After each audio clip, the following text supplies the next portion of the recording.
네, 오늘도 하나님의 은혜와 평강이 모든 성도님들 가운데 함께 하시기를 주님의 이름으로 간절히 축복합니다. 사도행전 7장부터 8장 13절의 본문으로 환난과 핍박 중에서라는 제목으로 하나님의 은혜의 말씀을 나누도록 하겠습니다. 오늘 본문은 스데반 집사님의 순교의 장면을 배경으로 하고 있습니다. 순교 이후에 이 복음이 어떻게 폭발적으로 확장이 되었는지를 이야기하고 있는데, 즉 환난과 핍박의 상황 가운데서도 하나님은 일하시지 않은 것이 아니라 하나님은 하나님의 일을 계속 하고 계신다라는 것이 오늘 본문의 주된 포인트입니다. 세 가지 포인트로 말씀을 좀 나누기 원합니다. 첫 번째, 위기 상황 속에서도 하나님이 일하셨다. 두 번째, 위기를 기회로 하나님 바꾸셨고요. 세 번째, 복음으로 하나 되게 하시는 하나님의 역사를 우리는 오늘 말씀을 통해 확인해 볼 수 있습니다. 그럼 본문으로 들어가서 하나하나 하나님께서 어떻게 역사하셨는지 말씀을 통해 살펴보도록 하겠습니다. 첫 번째, 위기 상황 속에서도 하나님은 일하셨다라는 것입니다. 사도행전 7장 57절 58절에 보면 그들이 큰 소리를 지르며 귀를 막고 일제히 그에게 달려들어 성 밖으로 내치고 돌로 칠세 증인들이 옷을 벗어 사울이라 하는 청년의 발 앞에 두니라. 오늘 7장 58절에 보면 사울이라고 하는 이름이 등장을 하는데 우리가 잘 알고 있는 바울을 이야기하는 것입니다. 성경에서 지금 처음으로 이제 사울이라는 단어가 등장을 하게 되는데요.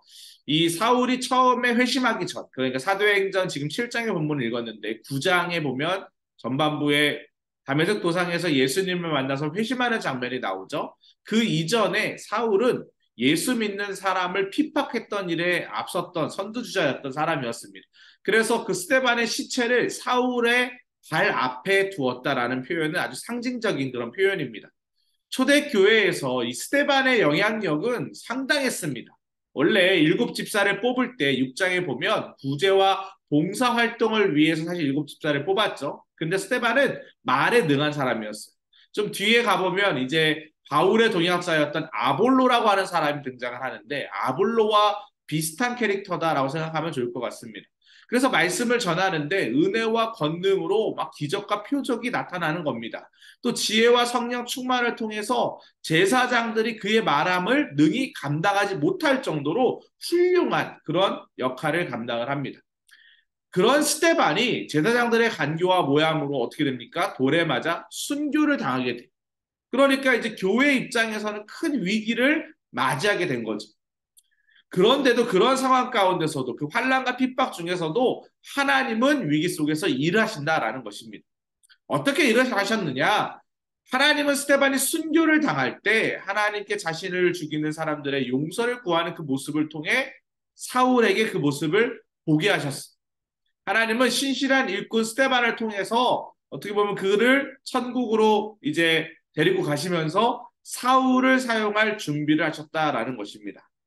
사울을 변화시켜서 복음의 증거의 일꾼으로 준비하는 과정으로 스데반의 순교를 사용하셨다라는 것이죠. 하나님은 위기 속에서도 치밀하고 또 계획학적으로 일하시는 분이다라는 것을 오늘 첫 번째 교훈을 통해서 우리는 알 수 있습니다. 즉, 물론 스데반의 순교는 가슴 아픈 사건입니다. 그런데 우리가 사도행전 1장 8절에 보면 성령이 너에게 임하시며 너희가 권능을 받고 예루살렘과 온 유대와 사마리아와 땅끝까지 이르러 내 증인이 되리라 이렇게 말씀하고 있지 않습니까? 이제 뒤에 가보면 이 스데반의 순교의 피 때문에 스데반의 죽음 때문에 복음이 예루살렘과 유대를 넘어서는 장면이 나옵니다. 사마리아로 가고요. 땅끝으로 가게 되는 거예요. 순교자의 피가 결코 헛되지 않다라는 것을 말씀을 통해 우리는 확인할 수 있습니다. 또 하나 사도 바울을 하나님은 준비했다. 스데반이라고 하는 훌륭한 신실한 그리스도인의 모습을 보여주면서 사도 바울에게 신선한 충격을 주었던 것이죠. 저는 이 순교의 사건이 이 사도행전 9장에 나오는 다메섹에서의 회심 사건과 연결된다라고 그렇게 생각합니다. 두 번째로 하나님은 그 위기의 상황을 아주 철저하게 기회로 바뀌었다라는 거예요. 위기는 위대한 기회다 이런 표현을 쓰기도 하는데요.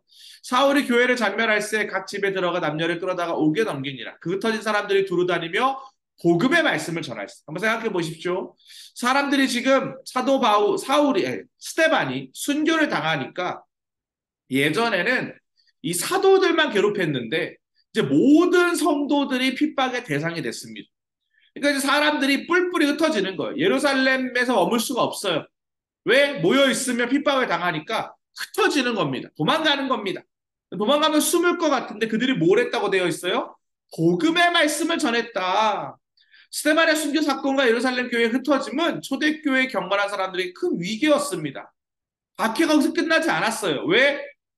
이때가 기회다. 교회를 진멸해야겠다. 잔담들을 다 없애야겠다. 이런 분위기가 만들어졌기 때문입니다. 하지만 교회를 향한 핍박은 오히려 교회가 번성하는 계기가 됩니다.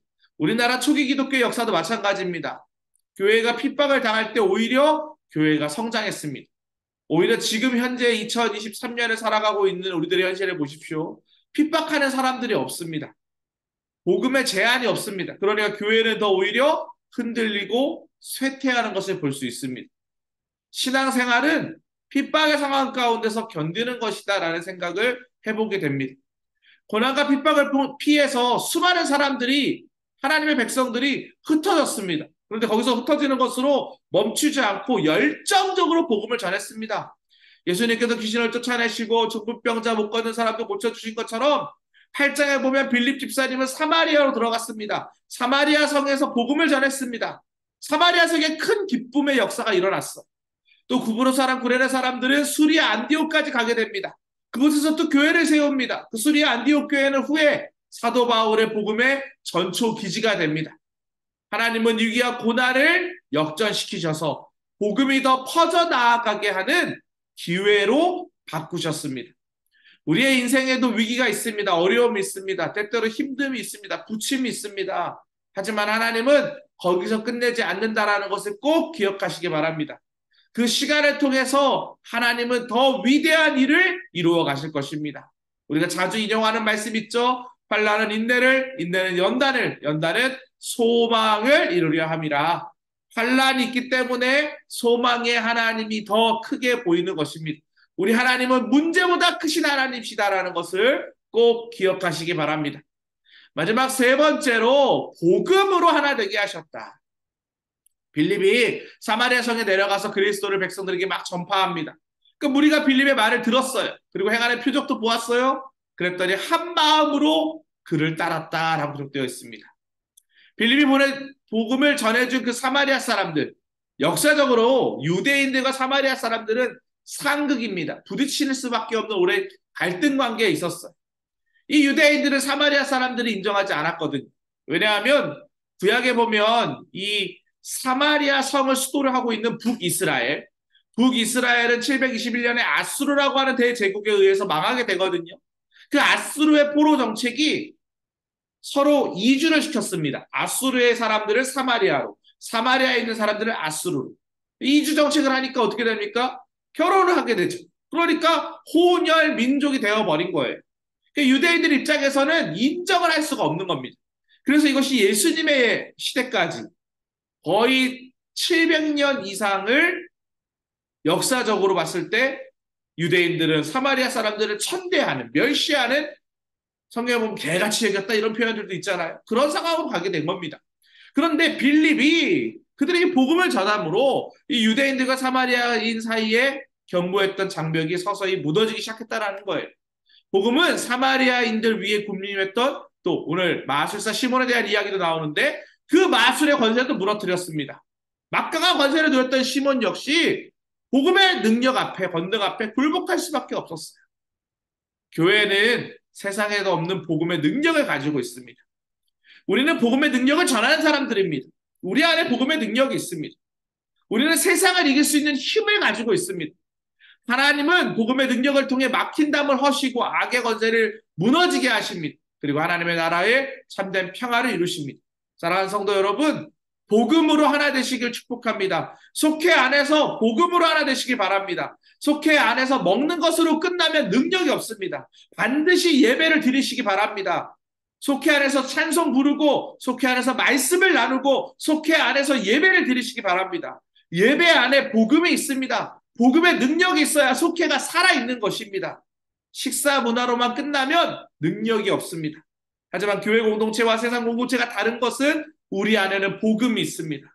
그 복음의 능력이 우리를 이끌어갈 수 있도록 여러분 말씀과 기도에 전념하시기를 주님의 이름으로 간절히 축복합니다.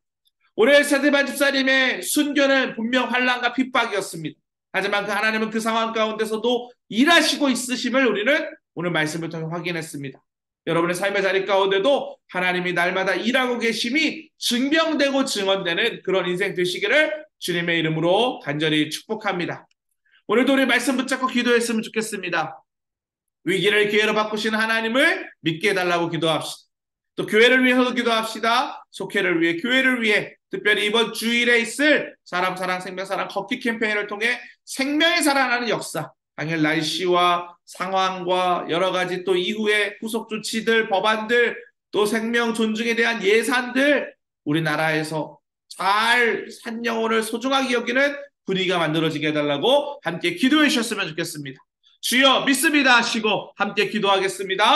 주여 믿습니다. 사랑과 은혜가 풍성하신 하나님 아버지 감사합니다. 우리의 삶의 자리 가운데 위기가 있습니다. 스테반 집사님의 순교는 분명히 위기였습니다. 하지만 그 위기의 상황들을 통하여 하나님은 역전의 하나님이신 줄 믿습니다. 위기를 기회로 바꾸시고 또 교회 안에 있는 여러 가지 환난을 통하여 하나님의 일하심을 보여내게 하시며 또 하나님 그곳에 머물고 있는 수많은 사람들에게 복음을 듣게 하심으로 복음의 능력으로 하나 되게 하신 역사를 말씀을 통해 확인합니다. 우리 안에도 복음의 능력이 나타날 수 있도록 인도하여 주시옵소서. 예배생활, 말씀생활, 기도생활 더욱더 철저히 하는 우리 소망교구의 모든 성도들 되기를 간절히 원하오니 주여 역사하여 주시옵소서. 하나님 각 속교원들의 삶의 자리 가운데 주님 함께하여 주시옵소서. 하나님의 나라가 임하게 하여 주시고 참된 위로와 평안과 안식이 넘쳐나게 하여 주시옵소서. 사람 사랑 생명 사랑 걷기 캠페인을 기도로 준비하고 있습니다. 하나님 이번 주일 좋은 일기 허락하여 주시고 하나님 캠페인에 참여하는 모든 성도들의 마음 가운데 생명 종준 문화와 또 하나님 자살한 유가족들을 섬기는 그 일에 마음을 쏟을 수 있도록 인도하여 주시옵소서. 하나님 우리나라 대한민국이 하나님 한 영혼을 소중하게 여기는